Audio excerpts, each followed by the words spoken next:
Bienvenidos a Lo Simple No Vale. Hoy tengo el placer de contar con Amos García Rojas, médico y epidemiólogo. ¿Qué tal estás? Hola Alberto, ¿qué hay? Muy bien, encantado de estar contigo. Bueno, vamos a hablar sobre la actualidad del coronavirus. Y bueno, la primera pregunta que te quería hacer, ¿en qué punto crees que estamos ahora mismo en España? ¿Qué valoración haces? Hombre, yo creo que estamos en un escenario que es marcadamente diferente que los escenarios previos al actual. Y hay un elemento fundamental en la posibilidad de que ese escenario sea nuevo y diferente, que son las vacunas y las altas coberturas que hemos conseguido en nuestro país, que nos han colocado en la vanguardia de los países con coberturas más potentes a nivel mundial. ¿Y esto cómo se traduce? En el que seguimos conviviendo con casos, eso es evidente, pero afortunadamente la faceta más amarga, más terrible, más dramática que había tenido la pandemia, que es la que está vinculada a la vulnerabilidad, a los ingresos en UCI y a los fallecimientos, se ha modulado bastante gracias a tener a la mayor parte de la población vulnerable vacunada.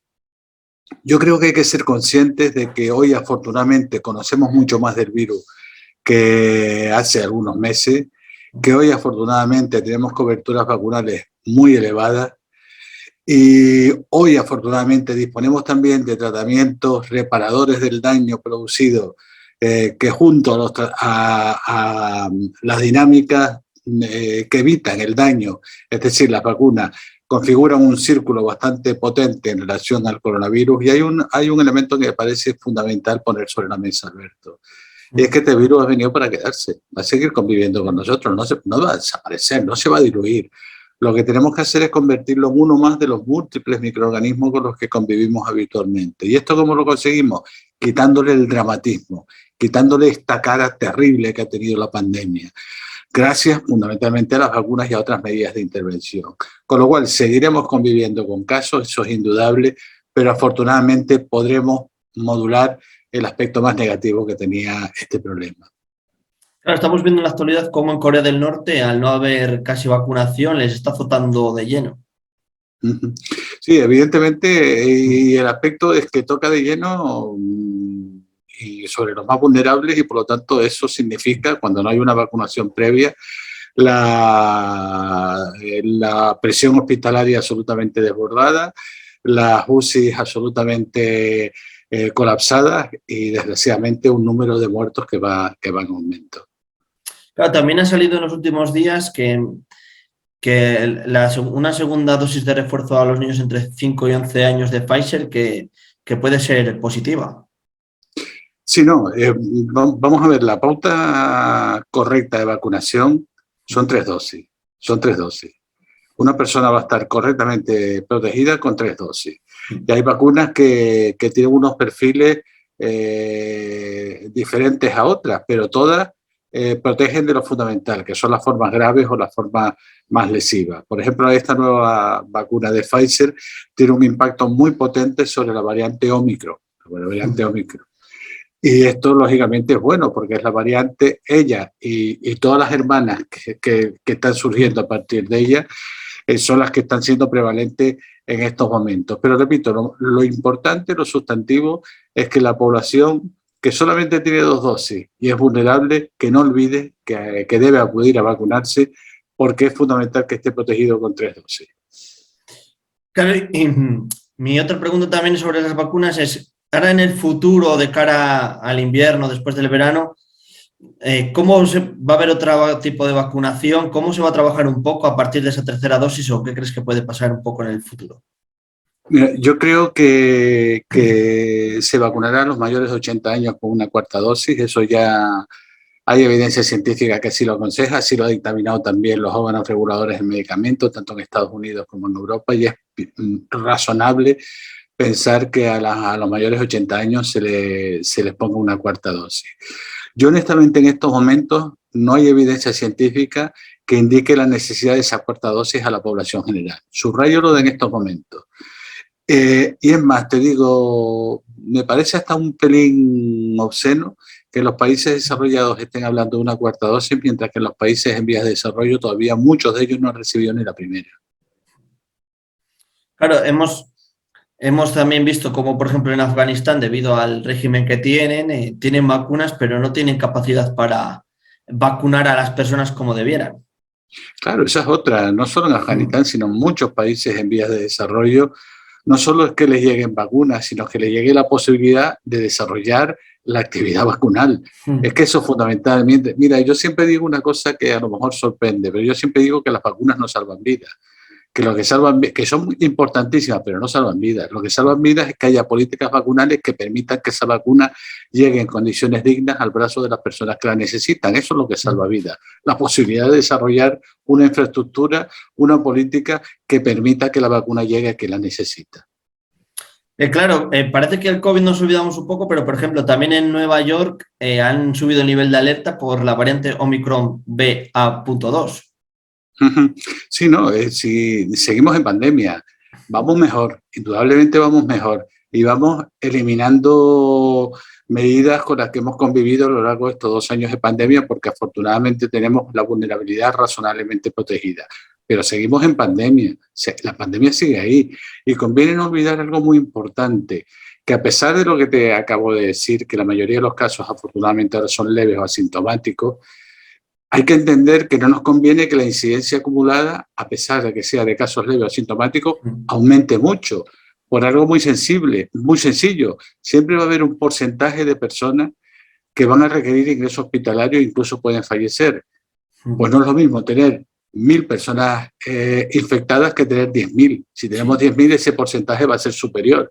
Y por lo tanto, la incidencia acumulada, a pesar de que sean de casos asintomáticos o leves, tenemos también que controlarla y modularla. Y claro, también no sé si será obligatorio o si aconsejable cuando vuelva otra vez el tiempo del frío, el volver un poco a la mascarilla, el tenerla más presente. Va a depender de lo que marque la realidad epidemiológica. Mira, yo creo que ciertos aspectos que han caracterizado nuestra vida en pandemia han sido muy positivos y de alguna manera, no con la misma intensidad, no de la misma forma, pero deben permanecer en nuestra cultura sanitaria. Yo espero, honestamente, espero que el lavado de manos forme parte de nuestra realidad cotidiana, no como hasta antes de la pandemia. Yo espero que esa sea una de las medidas que interioricemos claramente.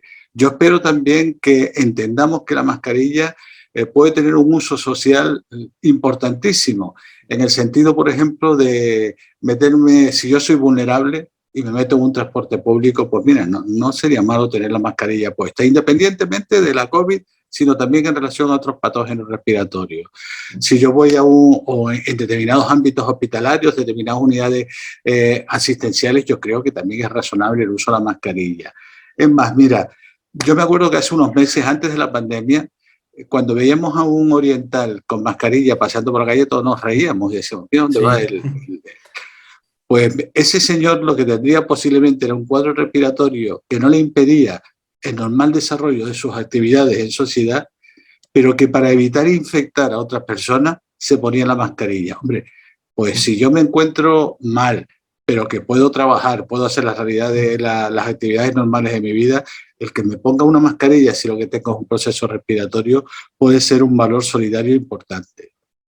Y ya para rematar, las últimas preguntas que te quiero hacer, una es, ¿cómo crees que desde los diferentes estamentos, instituciones, se tiene que trabajar un poco para lo que digo, para el mal tiempo, para hacernos un poco, que tenemos que ser las personas conscientes, no que nos lo hagan ver, pero bueno, ¿cómo crees que se debería de trabajar para dar visibilidad y un poco aconsejar o para este tiempo, para que haya menos contagios?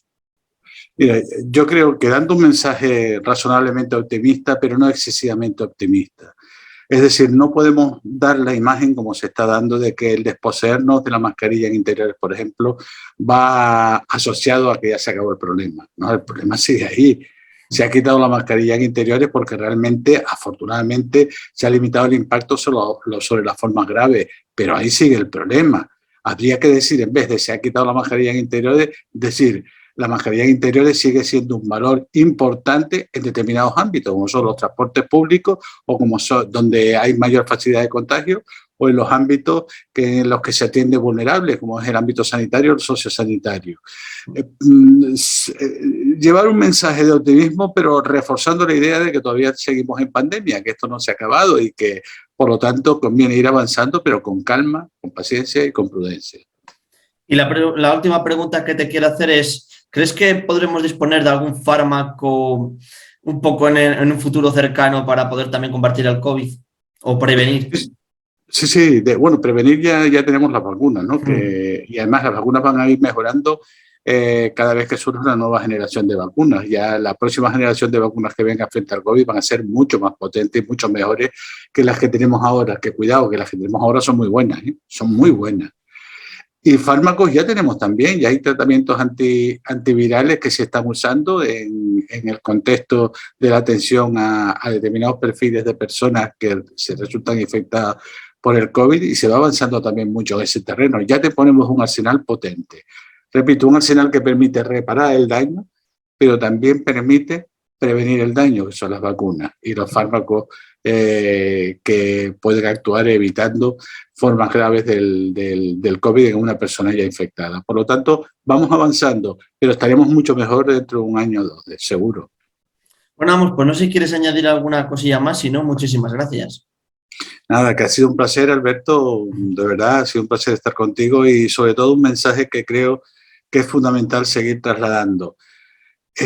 Calma, esto no es el fin del mundo, de verdad, esto se va a solucionar, pero se va a solucionar con paciencia, porque esto no desaparece de un día a otro. Y sobre todo se va a solucionar con prudencia por parte de todos, de la ciudadanía, pero también de las administraciones sanitarias, que tienen que lanzar un mensaje adecuado que llegue de manera clara a la ciudadanía. Bueno, pues lo dicho, vamos, muchísimas gracias, un fuerte abrazo y mucha suerte también. Nada, igualmente, suerte, un abrazo. Un abrazo, adiós. Hasta luego.